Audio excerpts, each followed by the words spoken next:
Hello everyone, today we'll be using Python 3 to display on Rainbow Palette.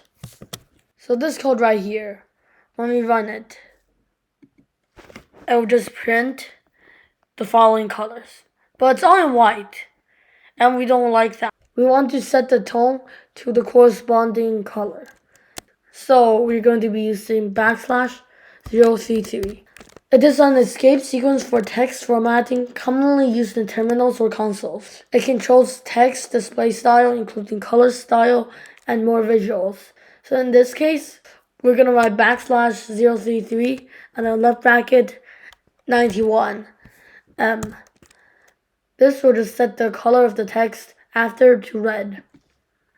Now we're just going to copy this. We're going to paste it. But for green, it is 92 instead of 91. And for yellow, it is 93. And for blue, it is 94. And for purple, it is 95. For cyan, it is 96. And for white, it is 97. So now, when we run it, you'll see they're actually in their corresponding colors instead of the color used here, which is its default color. This is all for today. See you next time.